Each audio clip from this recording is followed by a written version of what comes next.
I believe that most human beings are only living at about 40% of their capability. The mind has a governor, like a car. If you're driving a car and the car has a governor on it, the car may say 130 miles an hour, but the governor is set for 91. Once that governor sets in, you get to 91, that car starts doing this. The car wants to go.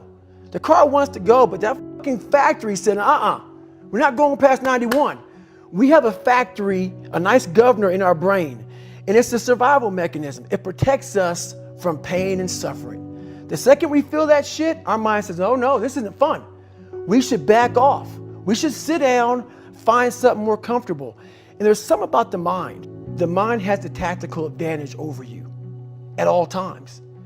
At all times of your life, the mind has a tactical advantage over you. Why is that? It knows what you're afraid of. It knows your insecurities. It knows your deep, dark lies. And it starts to push you away from that shit. It pushes you in a direction that is comfortable. The mind controls everything. So what I realized was that when I was growing up and I was 300 pounds and I got all fat and I got all insecure, I realized that my mind kept taking me in this direction. When things got uncomfortable for me, when I was facing my insecurities, I was facing my fears, my mind said, oh no, we have the tactical advantage. We need to get you, separate you from this feeling over here. Life's all about feelings. We want the happy feeling. We don't want that feeling of this sucks. Why am I here? And you don't have any, so you can't answer those questions, so you leave.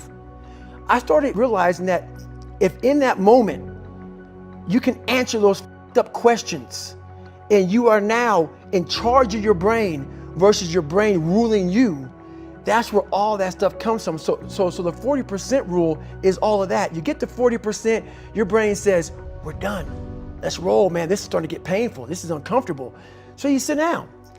You have to figure out ways, and everybody's different. That's how the book kind of talks about, like we all have these things about, 5 steps to this and 4 steps to this. It's a lot more than that. That's all bullshit. It's a practice that you have to, it's a habit. So if you know that at 40%, I'm feeling pain. At 40%, I'm feeling pain. That's where the 40% rule kicks in. Now it starts. Okay, I'm feeling pain. My mind's saying all this shit to me. It's saying, get out of here, run, flee. The fight or flight kicks in. Okay, we're done. We're not good enough. It starts telling you all these things. You start to believe it because the mind controls all. This is the time where you have to gain control back of your mind. It's okay. Let me see if I can go 45%. And once you start giving yourself more and more hope and start realizing, okay, the mind starts to be, okay, what are you doing? We're supposed to be going right and you're going left. You start then controlling your mind. Start finding more in yourself. And then it goes from 40% to a lot further than that. But that's the start of it though. Get to the spot where your mind is saying stop. Wherever that is, you gotta get there first. And then that's when that shit starts to work for you. You gotta control yourself in that moment. So a lot of people can live with themselves. That's the first thing. A lot of people can live with themselves, look in the mirror and say, I'm okay with being afraid. I'm okay with going on this easy highway over here. The easy highway has all these fucking signs and shit, directions, how to get somewhere. And you have to first be uncomfortable with how you feel about yourself. With that voice that a lot of us like to run away from, we all have it. We all have that voice that's saying, hey man, you're kind of wimping out right now. You're kind of being a little punk right now. But a lot of us say, okay, that's okay. It's okay to tell these little white lies to ourselves. So we first have to face the real you. The real me is David Goggins. The real me is a guy looking at you right now saying, I don't want to fucking be on this show right now because I used to stutter as a kid. And I'm afraid of that. I'm afraid that here in a second, I'm going to start fucking stammering and stuttering and the whole world is going to know that I have all these issues. But that's when I see right now, okay, Goggins, you got to go on this fucking show. That's Goggins. Goggins is saying, okay, David Goggins, you're a punk. Life made you this way. We can't live like this. We can't live in fear. We can't live in judgment. We can't be afraid of what the people right now are looking at me saying about me. We cannot be afraid of that. That's Goggins.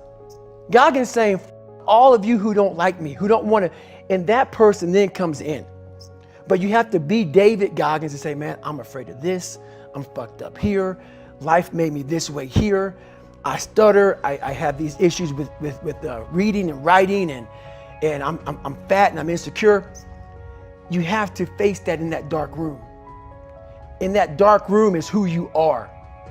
But in that dark room is where you have to create another human being that walks out of that dark room to face who you are. That's the only way you're going to get over all those things. And people don't want to do that. They want to say, oh, don't call yourself fat. Don't call yourself dumb. If you're not real and raw with who the you are, nothing's going to change. And in this nice new world that we live in, we want to hear, you're just a little big. No, man, you might be fat. And it's okay to hear that from yourself and from everybody else. So that's where it started at. And it's raw. It gets ugly sometimes with me in that mirror. But I'm also proud of myself to be able to tell myself that and then fix what's in that mirror. So the first thing about it is, once you realize it, and you have to realize it, you got to call yourself out. Addressing it is very small. It doesn't go from like one morning this way, next morning I wake up and presto, 5 steps to greatness. No, it ain't that, brother. You read my book, this is hard work. It's every day, like right now. I had to be honest with you, man. I'm even shaking right now being on this show. I'm a big time introvert. How you address it is you face it. You face it every day. You face it every single day of your life, where you say, okay, like if you're fat, you need to lose weight. It's patience. It's patience in this fact of accepting who you are right now. I'm fat. I don't like myself. Accepting the fact that if you lose 3 or 4 pounds, that's a huge accomplishment. You have to live in your own world. You cannot judge yourself. That's why social media and all these things are horrible. You can't judge yourself off of the so-called competition that we have made up in our mind. The things that, how people look, how people act, how smart someone is. This is a race that you run completely alone. A lot of folks talk so much shit about, hey, I'm going to change your life. I'm going to do this. I'm going to do that. Are you accountable for what you're doing? Are you accountable? And I mean to the T for what you're saying. I am. And that's where it started. It started with that total accountability of, let's not lie today. Let's tell people the truth about who you are. And when you can get on and tell someone, like I'm doing right now, exactly how f***ed up you are, that's the goal in life. To put your life on a billboard, on the busiest road, in the busiest highway in the world, and say, this is how f***ed up I used to be.